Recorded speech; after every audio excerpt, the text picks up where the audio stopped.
Buenas tardes a todos. Sean ustedes muy bienvenidos a este cumpleaños muy especial, a este aniversario número 50 de una oficina que, como se ha señalado oportunamente, es un ejemplo de una política de Estado vinculada al sector agropecuario, en una actividad que se va a extender hasta las 7 de la tarde y en una sala que tiene al ministro de Ganadería, Agricultura y Pesca, presidente de institutos de la Institucionalidad Agropecuaria, directores del Ministerio de Ganadería, representantes de organismos internacionales, técnicos, expertos, prensa, actuales miembros de la OPIPA y otros miembros de la OPIPA de otras épocas, pero la bienvenida y la apertura formal está a cargo de Mario Mondelli, que es director de OPIPA, acompañado por los referentes técnicos justamente de la oficina. Mario. Buen día a todos. Hola. Sin duda un honor estar en este momento abriendo una instancia tan importante para OPIPA y creo que por extensión para el Ministerio, porque todos somos parte de una gran organización. La bienvenida desde OPIPA creemos que debería ser en principio desde el equipo de coordinación, en nombre también de todo el equipo de OPIPA, que es lo que queremos celebrar hoy, la continuidad, la trayectoria y sin duda la posible proyección. El equipo de OPIPA hoy, para aprovechar esta oportunidad también para contarle en qué estamos, y quienes integran hoy la mesa, tenemos los coordinadores tanto de cadenas productivas como Gonzalo Souto, que todos ustedes lo conocen por su larga trayectoria en OPIPA y en el sector agropecuario. Como coordinador de la parte de estudios económicos, José Berbejillo, que se ha integrado en los últimos 2 años, al igual que mi persona, y está jugando un rol importante. En el área de recursos naturales y cambio climático, un área que está siendo fortalecida, Walter Ollanzábal, que ha jugado un rol importante liderando un equipo en todo el área de adaptación al cambio climático, y Francisco Rosas,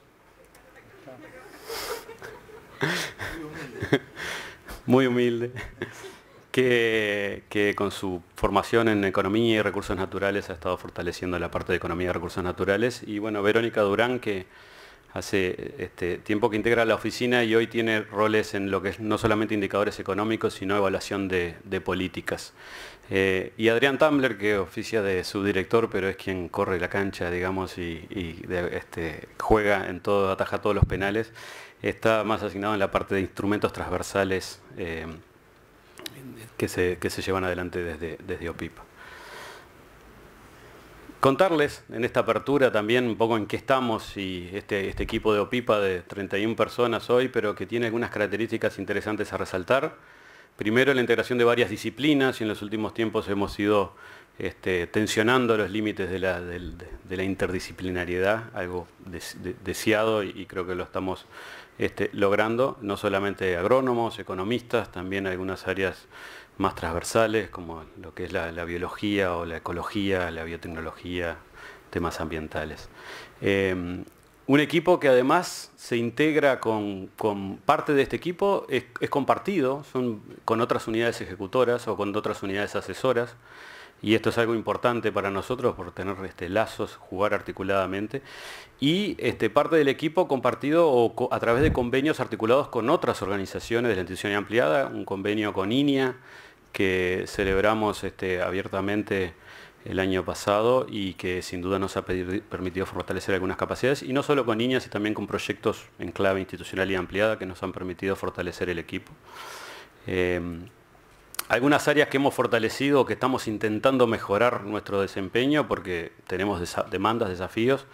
El área de estudios económicos, como nombré, sin duda como la base clave para el diseño de políticas, entender, monitorear, entender más claramente las transformaciones que han surgido en el agro.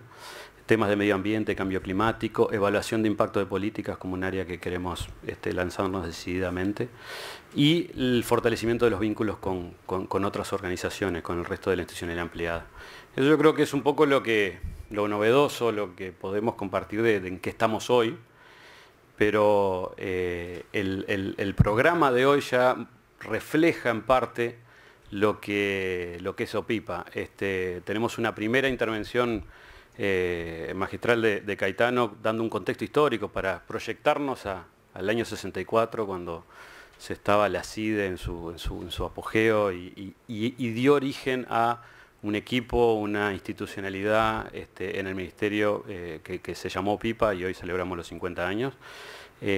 Luego un panel de economistas que de alguna forma forman opinión, o sea, son los referentes o algunos de los referentes que forman opinión en la sociedad, y un tema tan relevante y que tenemos que insistir reiteradas veces, que es justamente entender cuál es el rol del sector agropecuario, del agro en general, de las cadenas productivas en el desarrollo del país. Entonces esto que creemos que quién más, qué panel más adecuado que es justamente los que están formando opinión, y por lo tanto a partir de ello generar un debate y ver si estamos con algunos puntos de convergencia. Antes de irnos al café, luego de estas dos sesiones, vamos a hacer una celebración, un homenaje a los directores que a lo largo de los 50 años dedicaron parte preciosa de su vida y se dedicaron a fortalecer la OPIPA, a fortalecer la función y a través de los directores un reconocimiento a todos los que integraron las 183 técnicos y administrativos y personas que pasaron por la OPIPA a lo largo de estos 50 años. Y por último, tendremos una sesión luego del café que tiene que ver con unas reflexiones desde el equipo de OPIPA, que tiene que ver con una lectura de las oportunidades y desafíos, una lectura modesta, pero es como exponiendo, ordenando algunas ideas, y sobre todo una segunda parte de esa charla que es discutir algunos lineamientos que deberían orientar las acciones, las estrategias, las políticas a mediano plazo. Esto vamos a hacerlo en coordinación con José Berbejillo. Y el cierre con Enrique Iglesias, que nos ha acompañado no solamente desde el origen, porque era quien estaba en la coordinación de la CIDE, pero a lo largo de las distintas celebraciones que hemos hecho en los últimos 30 años, Iglesias ha acudido con un sí incondicional a apoyarnos y participar con reflexiones sobre el final de la jornada, y un cierre con el ministro Aguerre, que está ahora presente en la sala. Esta bienvenida, y aprovechando para contarles un poco en qué estamos y qué está haciendo OPIPA, yo creo que tiene la doble característica que es posible por el equipo de OPIPA actual, por el compromiso y por la dedicación y por el entusiasmo que han puesto todos para organizar este evento, pero sobre todo es posible por todos los equipos que han pasado a lo largo de estos 50 años. Entonces es un evento que se debe a no solamente personas que están hoy aquí en el equipo de OPIPA, sino todos los que han contribuido a lo largo de esas 50 años. Y tenemos un banner afuera que de alguna forma va reconociendo, identificando a lo largo de cada una de las décadas ese conjunto denso de técnicos que formaron parte de la OPIPA, de la reflexión, y que luego algunos siguieron otros caminos, otras trayectorias en organizaciones que sin duda tienen que ver con la misión del Ministerio de Ganadería, y sin duda se convirtieron en enlaces muy importantes.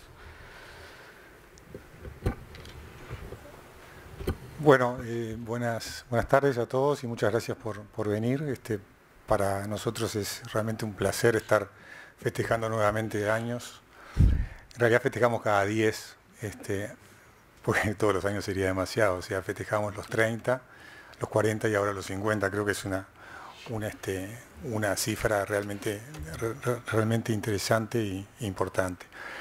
Yo voy a decir muy pocas cosas, ¿no? Pero básicamente pensar en 50 años atrás, cuando se conforma la oficina en el año 1964, que es un poco la transición de lo que fue el final del CIDE agropecuario, o sea, la Comisión de Inversiones y Desarrollo Económico, en donde se plantea un estudio muy profundo y muy interesante, con un número muy importante de técnicos, por los libros que leímos, ¿no? Obviamente en aquella época apenas íbamos a la escuela, y conforma, digamos, un plan de desarrollo agropecuario que de alguna manera es un poco inédito para lo que era lo que se venía haciendo o lo que se hacía normalmente, y culmina con la conformación de la oficina. Interesante comentar que de este libro del cual sacamos una copia ahí, plantea un número importante de leyes, si mal no recuerdo creo que eran 7 leyes, y desgraciadamente para quienes trabajaron en esto creo que ninguna de ellas fue aprobada en su momento.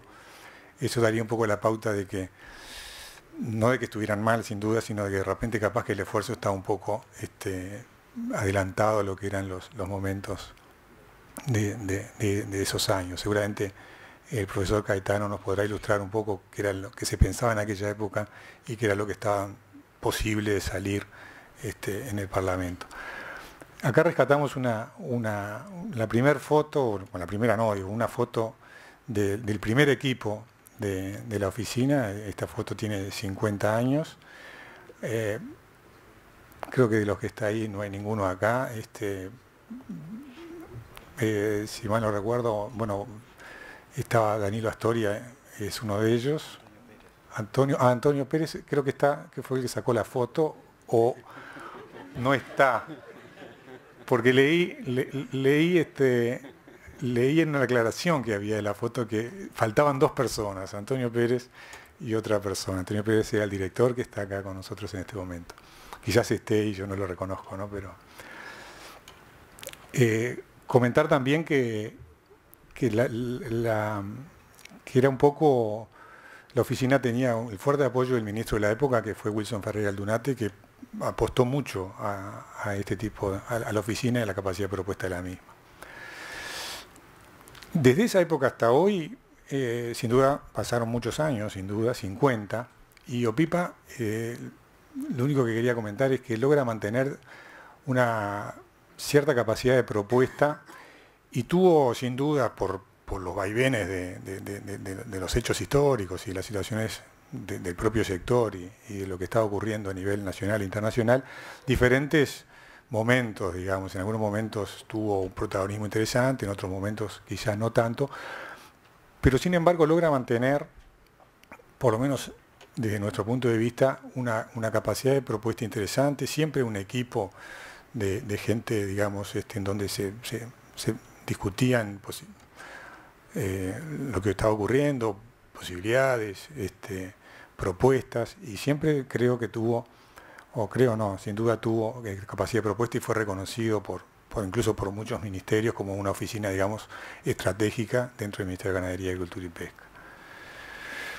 Hay que recordar simplemente todo lo que puede haber ocurrido, desde trabajar en el periodo de planificación, en el periodo de sustitución de importaciones, todo el proceso de apertura comercial, el Mercosur, o sea, hubo cambios muy importantes, todo el proceso de la crisis del 2002, y bueno, y sin duda la oficina durante muchos de esos momentos tuvo que jugar un rol bastante importante. Ahora vienen quizás las más lindas situaciones en donde el sector está mostrando un crecimiento importante, y bueno, es mucho más lindo trabajar ahora que en el año 2002, 2003, ¿no? Pero bueno, hay que acostumbrarse y estar para todo. Y yo rescataba un poco la frase que poníamos en la primera transparencia, o sea, que durante todo este periodo, durante todos estos 5 años, siempre estuvo contribuyendo al diseño de políticas y estrategias para el desarrollo agropecuario y agroindustrial del Uruguay. Ya Mario comentó que pasaron 183 personas, algunos básicamente podría decir que probablemente el 90% técnicos, muchos de ellos hicieron historia, otros nunca hicimos historia, pero bueno, estuvimos mucho tiempo en la oficina, y muchos de nosotros pasamos mucho tiempo en la oficina. O sea, acá en la OPIPA actual hay, no conté hoy, lo iba a contar, pero debemos ser 5, 6 o 7 que ya llevamos más de 30 años en la oficina, y probablemente nos terminemos jubilando siendo funcionarios de acá, ¿no? Yo creo que no hay más nada. Era un poco eso lo que quería comentar. Y bueno, bienvenidos y muchas gracias.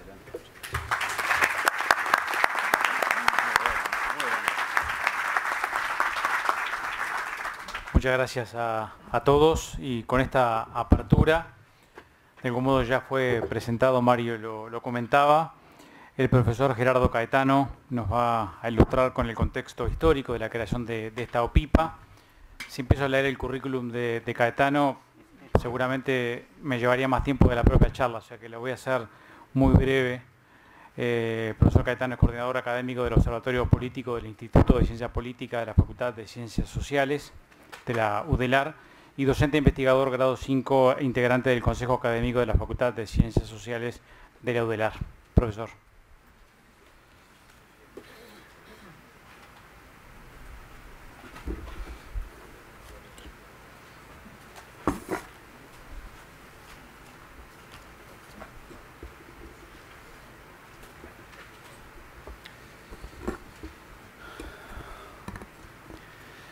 Bueno, muy buenas tardes. Quiero agradecer muy especialmente esta invitación para hablar del contexto de nacimiento de una institución del Estado que es uno de los espejos virtuosos que tiene el Uruguay. Es uno de los espejos virtuosos que tiene el Estado uruguayo, que también los tiene, y que empezó a marcar sus señales de virtud en sus orígenes. Ustedes saben que los historiadores generalmente cuestionamos el mito de los orígenes, porque creemos que la historia es contingencia, y por eso resistimos un poco esa idea de que los orígenes marcan. Bueno, marcan, sí, pero luego hay una historia, y la historia es cambio. Sin embargo, yo creo que en este caso especial, los orígenes marcaron. Y eso es lo que quiero trabajar con ustedes.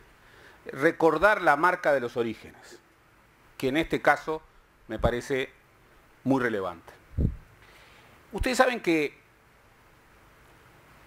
reconstruir la historia o reconstruir la memoria siempre es fruto de un pleito. O sea, no es el relato de los sucesos tal cual sucedieron, como creían los historiadores positivistas. No, por el pasado y por las lecturas del pasado se pelea. Entre otras cosas porque, bueno, las visiones cambian, los historiadores no administran la verdad sobre el pasado, producen conocimiento crítico sobre el pasado, manejan hipótesis, y nadie administra la verdad sobre el pasado. Y el pasado es un escenario que siempre investigaremos con muchos documentos y muchas preguntas. Pero la memoria, que es otra cosa, es también objeto de pleito. La memoria es la forma en que una persona, una sociedad, un país, selecciona y nombra aquellos acontecimientos que de alguna manera elige como acontecimientos orientadores de su rumbo. Y bien, el recuerdo que hoy vamos a hacer es bien diferente de otros recuerdos, porque la OPIPA es diferente. En la marca de sus orígenes está una diferencia que yo quiero destacar. Por ejemplo, con cierta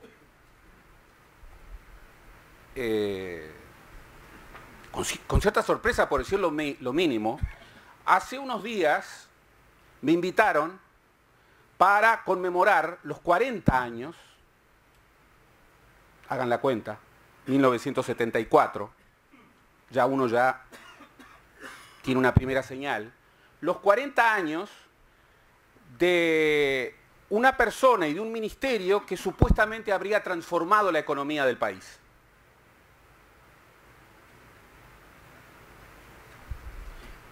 Y ese ministro, nombrado bajo una dictadura, para definir su proyecto, dijo, contestando a la historia uruguaya, con plena legitimidad,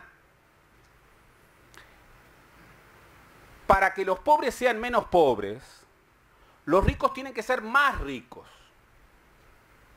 Y prefiero conocidos ricos y lejanos antes que hermanos pobres y cercanos. Con total legitimidad, aunque no era una legitimidad democrática, porque lo había nombrado una dictadura, ahí había un proyecto de desarrollo. Había un proyecto de desarrollo. Bueno, yo quiero hablarles de otro proyecto de desarrollo. Del proyecto de desarrollo del que hoy se cumplen 50 años. Que tenía legitimidad democrática y que apostaba a un Uruguay en donde los ricos fueran menos ricos y los pobres fueran menos pobres.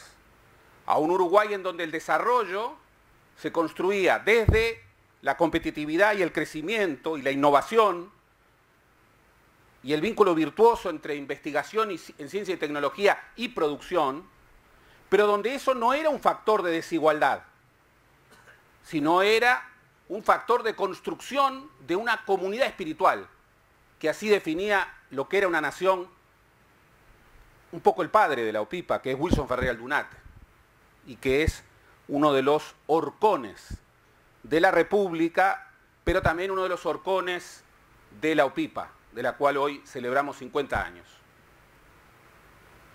Ese proyecto de desarrollo tiene que ver además con otra mirada hacia el mundo, con otra inserción internacional, que por supuesto busca ampliar mercados. País chico no puede apostar a una región que sea una zona ampliada de sustitución de importaciones.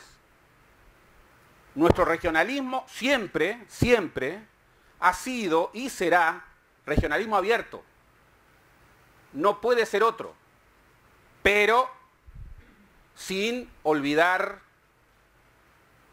que los hermanos pobres y cercanos son mejores socios, y lo prueba la historia universal, que los poderosos ricos y lejanos, con los que también hay que hacer muchas cosas, pero hay que hacer muchas cosas junto con los hermanos pobres y cercanos. En el año 64 pasaron muchas cosas, muchas cosas. Por ejemplo, y yo quiero en un videoclip registrar en ustedes ese telón de fondo de la historia. Marcha cumplía 29 años. Y 25 años, perdón. Acá celebramos solamente los aniversarios redondos. ¿Y qué entendía como imperativo en sus 25 años? Pensar el país a futuro, cómo sería 25 años después. Y le dedicó cinco números especiales en las distintas áreas de la vida nacional a pensar el Uruguay 25 años después, es decir, el Uruguay de 1989. Fíjense ustedes. Con una pluralidad extraordinaria, propia de ese navegar democrático que convivía en marcha, invitó a todos. Y allí uno puede ver la pluralidad de visiones que cruzaban a la sociedad. Ese año 64, Carlos Real de Azúa escribió una requisitoria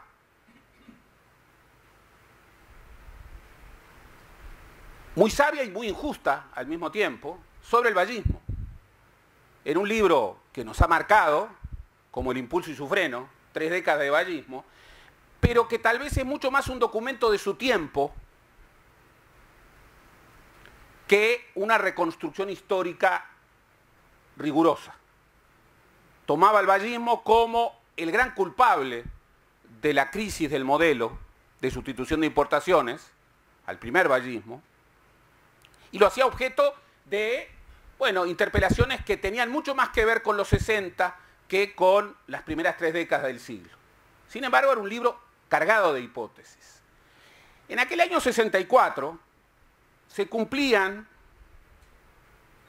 los 100 años de la defensa de Paysandú.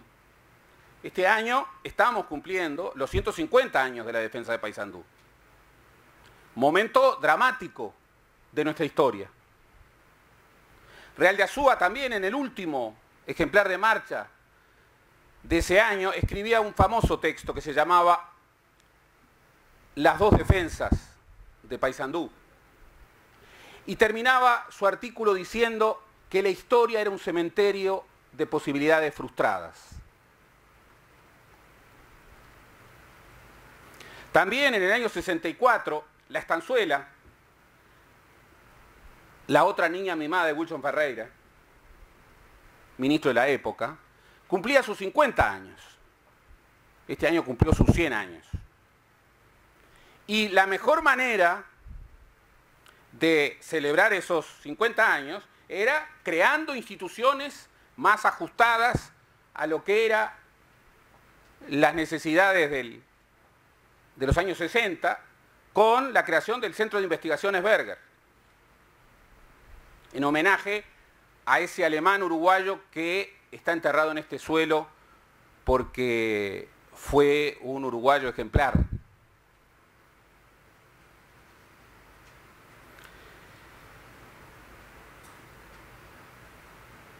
En ese contexto, el Uruguay estaba tensionado por el futuro, y la CIDE es un ejemplo de ello. Era un país que estaba en un contexto internacional que comenzaba a incendiarse. Vean ustedes cuántas cosas han pasado.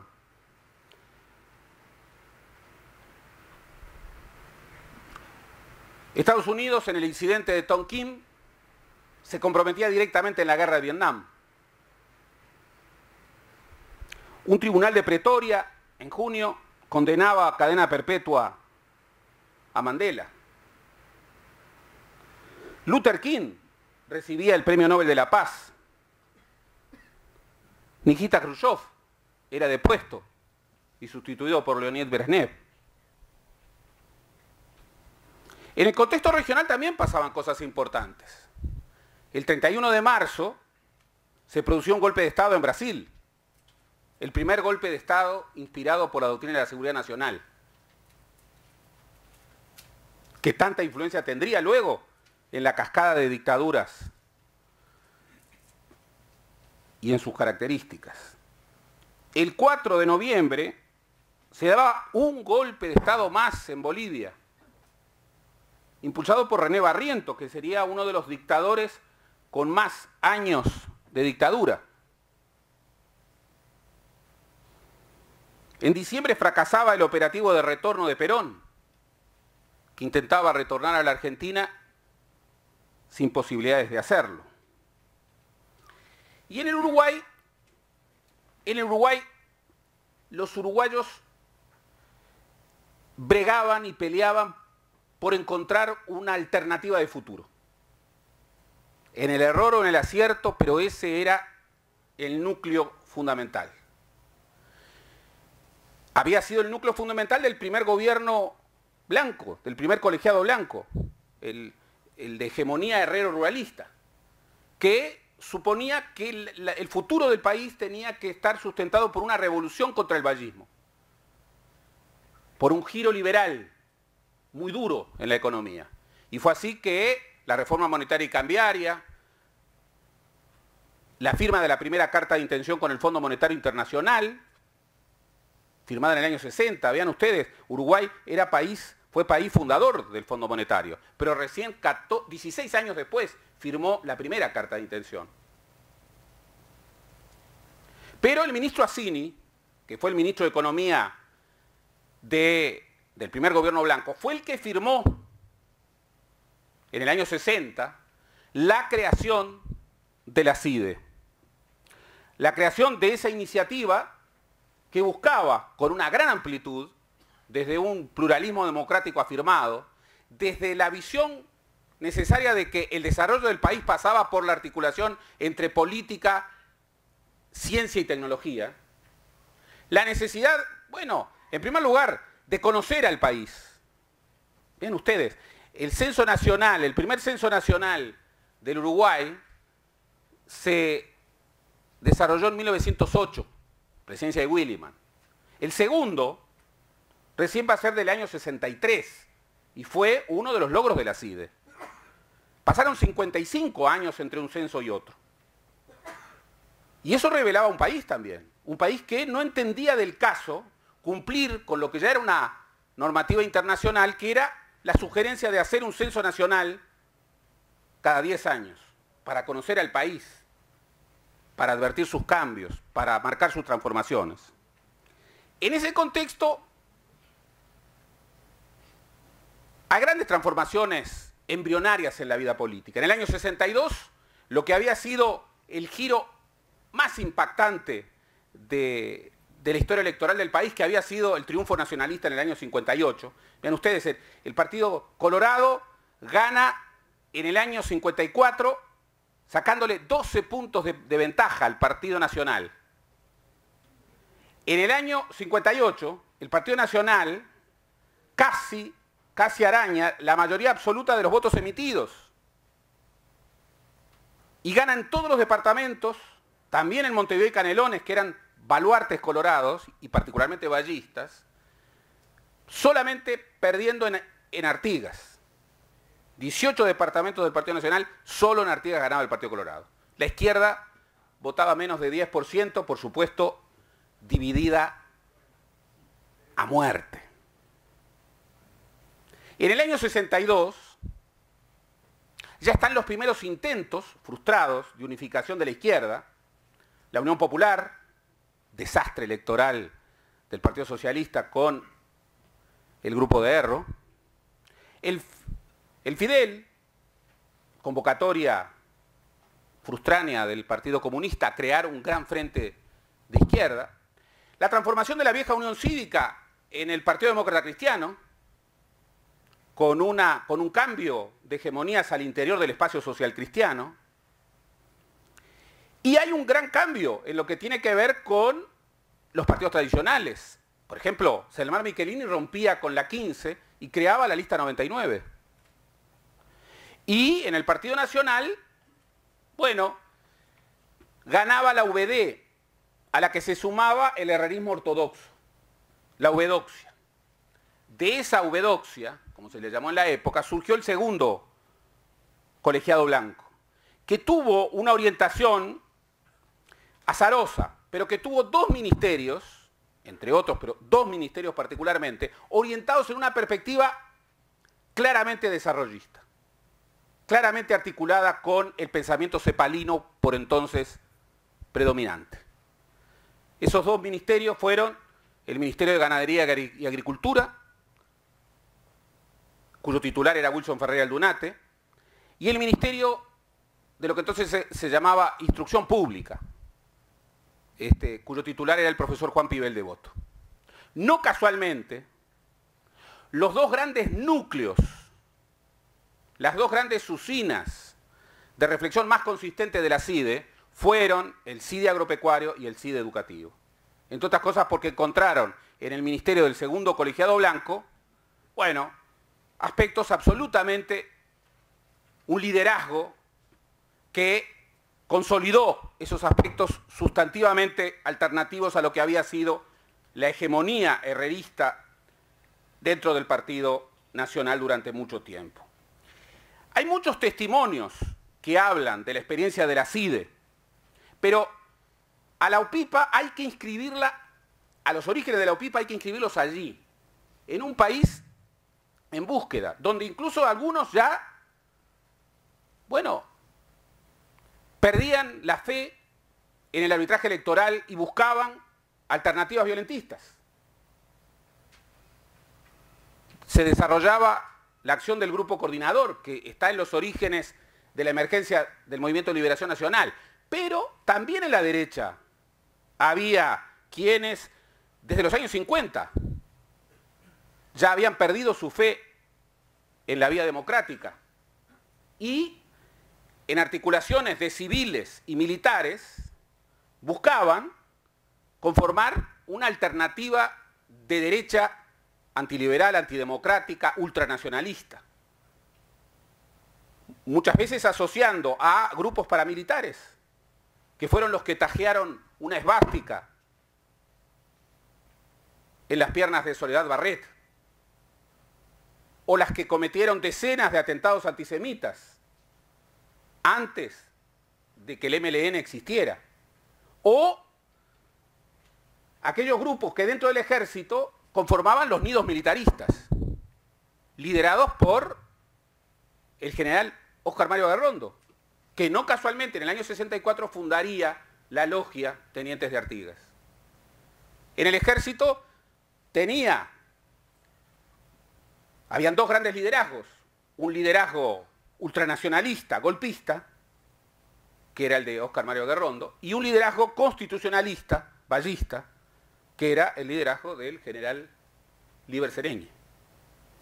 Es en ese contexto de grandes transformaciones, de cambios, de un modelo agotado, de una economía estancada, de una inflación desatada, de un gran giro especulativo y de una sociedad que buscaba alternativas, que hay que ubicar a la OPIPA y que hay que ubicar a la CIDE, que fue la matriz de la cual surgió la OPIPA.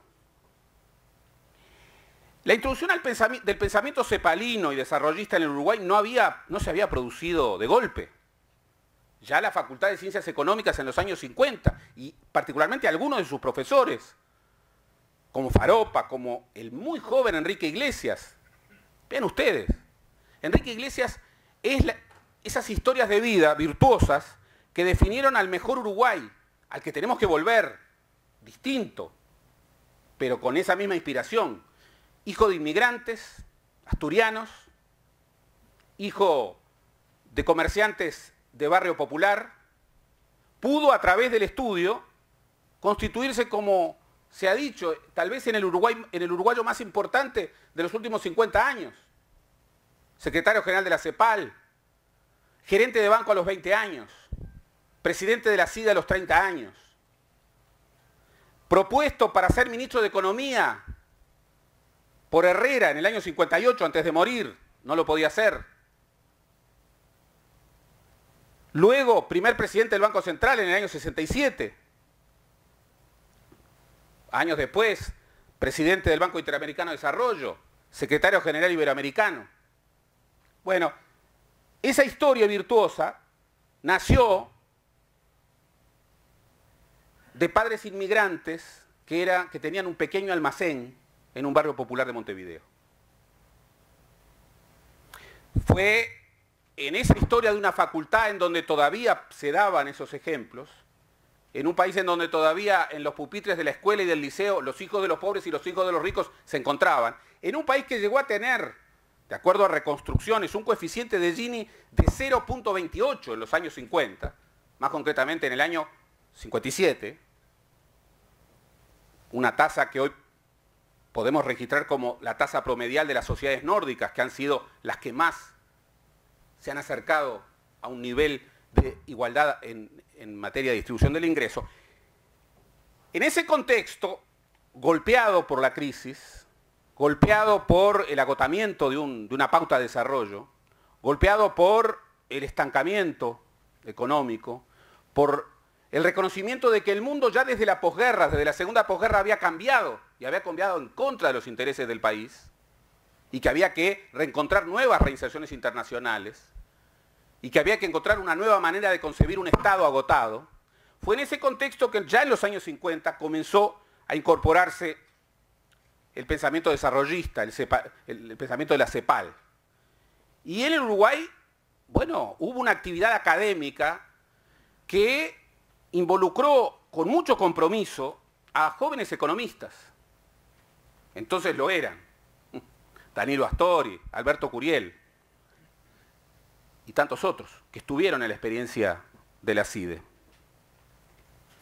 Fue en ese contexto en donde la experiencia de la CIDE y el segundo gobierno blanco, con estos ministerios de pensamiento estratégico, fue en ese contexto en donde el CIDE agropecuario, que desarrolla una labor extraordinaria, tal vez, o sin tal vez, fue el CIDE con una actividad más vibrante, entre otras cosas porque tenía el liderazgo de Wilson Ferreira y tenía figuras absolutamente relevantes. En ese contexto es que una de las propuestas del CIDE agropecuario es la creación de la OPIPA. Créanme, mucho se ha dicho sobre el fracaso de la CIDE y mucho podríamos discutir sobre eso. Pero la CIDE no se equivocó, y los invito a leer su diagnóstico, que era el diagnóstico más relevante que se hacía en el país desde comienzos de siglo. Un país desacostumbrado a investigarse, desacostumbrado a la introspección rigurosa como sustento de una propuesta de desarrollo. Pero no solamente en el diagnóstico, relean también los capítulos vinculados a propuestas, que obviamente están marcadas por su tiempo, pero muchas de las cuales, en su lógica prospectiva y de anticipación, todavía hoy, son vigentes.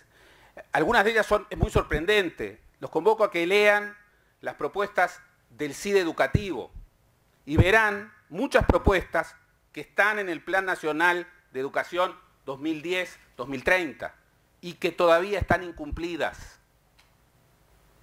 El CIDE agropecuario propuso un plan agropecuario que suponía objetivos centrales: la gradual redistribución de la tierra, el fortalecimiento y la tecnificación del ministerio, el mejoramiento de sus servicios de asistencia al productor.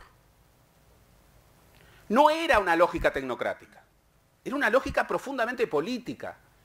Quien se allegue a los discursos y a la trayectoria política de Wilson Ferreira, pero quien estudie la CIDE, verá que ahí no había un impulso tecnocrático. Ahí había política articulada con investigadores en ciencia y tecnología. Pero las propuestas de la CIDE eran políticas. Y por supuesto no eran neutrales. Y allí están las propuestas concretas de leyes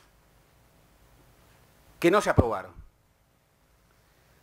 La ley de reforma de las estructuras agropecuarias, que suponía la expropiación de latifundios, los límites máximos de tenencia a futuro, la prohibición de la titularidad del dominio o de la explotación rural por parte de sociedades de capital, una nueva política tributaria de orientación finalista. La ley de semillas, con la difusión del uso de semillas de calidad controlada.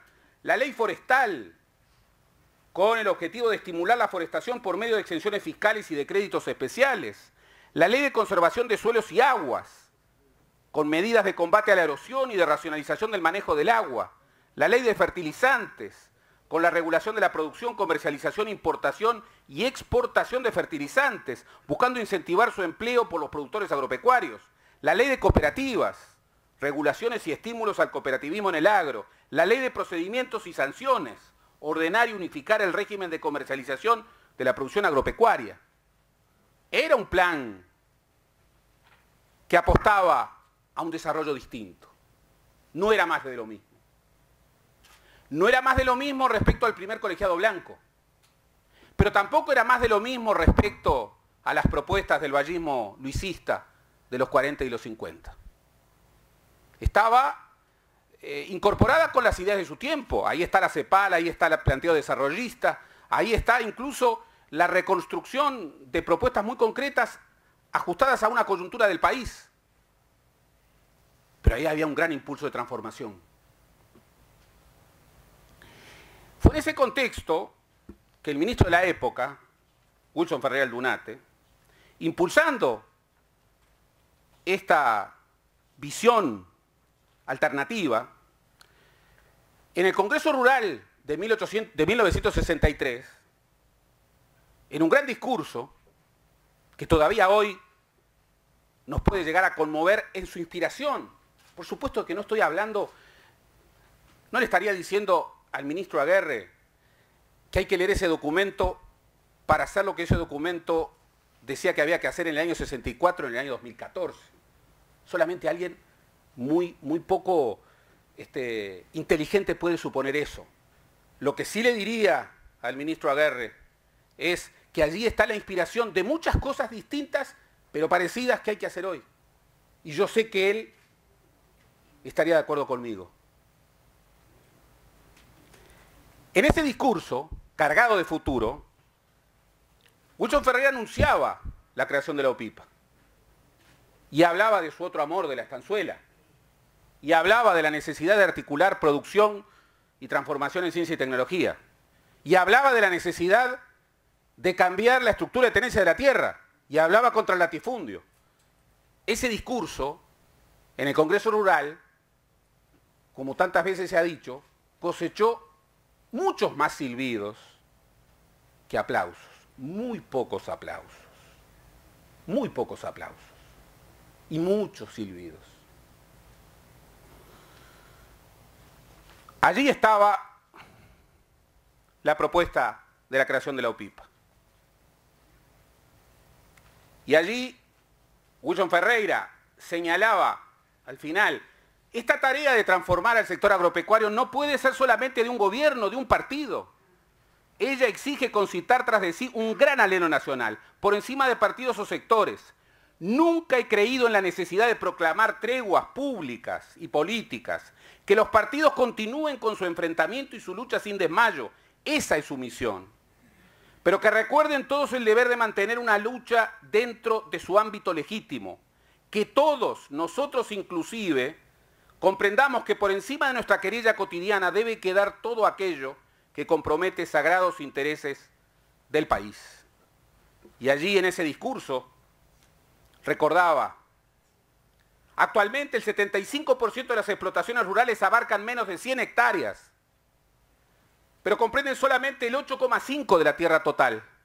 Y en el otro extremo, el 1% del total de predios tienen más de 2.500 hectáreas y representan 1/3 de la superficie global. Es ese el contexto en el que el CIDE agropecuario se consolida en la OPIPA y es el símbolo de una alternativa de desarrollo en donde la tecnificación, la calidad,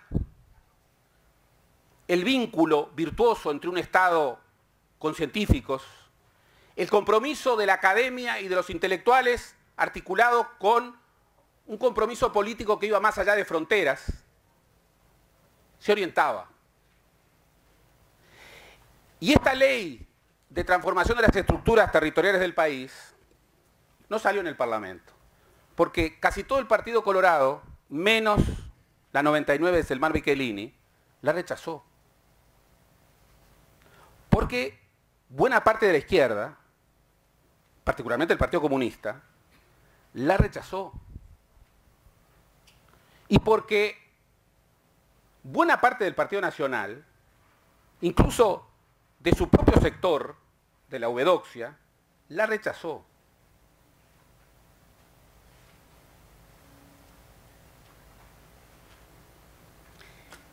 Yo quiero terminar reiterando lo del comienzo. La reconstrucción del pasado siempre tiene que inscribirse en un pleito. Y hay que legitimar ese pleito, porque no administramos verdades, administramos hipótesis. Y nunca terminaremos de interrogar el pasado. No me gusta el historicismo que supone que una institución depende de su origen, porque la historia es contingencia y los desafíos de hoy, 50 años después del origen, son muy otros.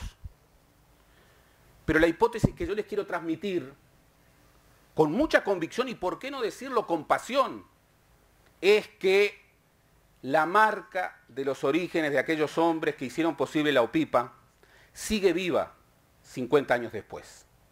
No para que sus propuestas del año 64 sean restauradas hoy. No lo harían ellos. No lo hagamos nosotros. Pero en momentos en que el sector agropecuario está viviendo una verdadera revolución productiva, en momentos en que podemos apostar, y yo celebro la continuidad del ministro Aguerre, opinión de ciudadano, asúmala como eso, opinión de ciudadano. Celebro la continuidad del ministro Aguerre. ¿Por qué? Porque es la expresión de un vínculo virtuoso entre los productores y el gobierno, entre los productores y el Estado. Pero no para salvaguardar intereses, sino sacrificar las políticas estratégicas que nos orientan al desarrollo y no tocar intereses. Aquella vieja idea de, en el Uruguay, la política no hiere intereses, no es opción. No, tomando opciones, y opciones muchas veces difíciles, en favor de propuestas que satisfacen a unos más que a otros, pero que están asociadas por un común denominador que nos puede acumular a todos, que es el desarrollo del país.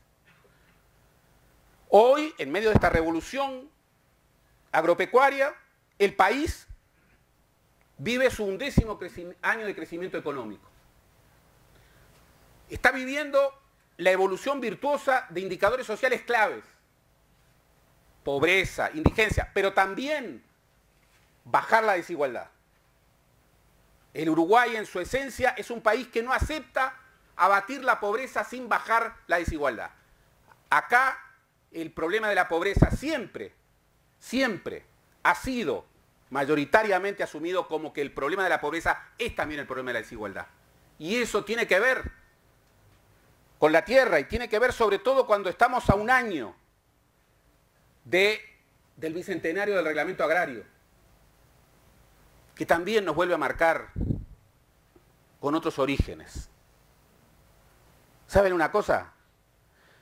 A lo largo de todo el siglo XIX, la apropiación de hecho predominó sobre la apropiación de derecho. Y cuando había pleitos por las tierras fiscales o entre propietarios, todos los periodos históricos, en cuanto a sus donaciones, eran legitimados jurídicamente, menos uno. Se legitimaba las donaciones españolas, se legitimaba las donaciones de la dominación porteña, se legitimaban las donaciones de la dominación portuguesa, de la dominación brasileña, de todos los gobiernos a partir de 1830. Pero un periodo no se aceptó como fuente de derecho.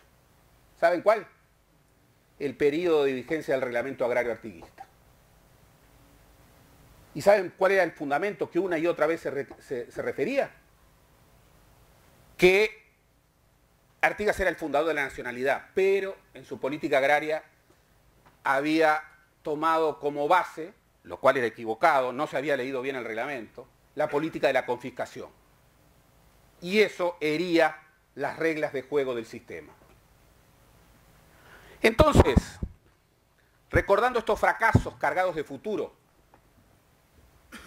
yo quiero decir que al país le hace bien recordar estos 50 años como fuente de inspiración, precisamente para alimentar esa carga política, pero también emocional, simbólica, esa dimensión de comunidad espiritual de la que hablaba Wilson Ferreira, para enfrentar los retos del futuro, que supondrán, bueno, transformar la educación, hacer una apuesta dramática, en el mejor de los sentidos, en investigación en ciencia y tecnología, para agregar valor, diversificar nuestra matriz productiva, para diversificar nuestra cartera de negocios en el exterior, aumentar la cohesión social, rompiendo con ese margen de vulnerables que todavía sigue estando entre nosotros y que puede volver a recaer en la pobreza. Terminar con el apagón logístico, como ha dicho el presidente Mujica, que es, bueno, un lastre, una mochila muy pesada para esta revolución agropecuaria que estamos viviendo y que tenemos que alentar. Por eso, como decía al comienzo, hay pocas instituciones que tienen una marca de los orígenes tan significativa como la UPIPA. Créanme, la UPIPA es, y ha tenido en estos 50 años, por cierto, una historia azarosa, como son todas las historias. La UPIPA también debió atravesar los tiempos de la dictadura. Pero esta es una historia virtuosa, y hoy, 50 años después, podemos decir que la UPIPA, esa misma UPIPA que hace 50 años era vista como un instrumento para el desarrollo, puede ser perfectamente un instrumento efectivo para el desarrollo, pero no con las ideas del 64, sino con las ideas del 2014. Muchas gracias.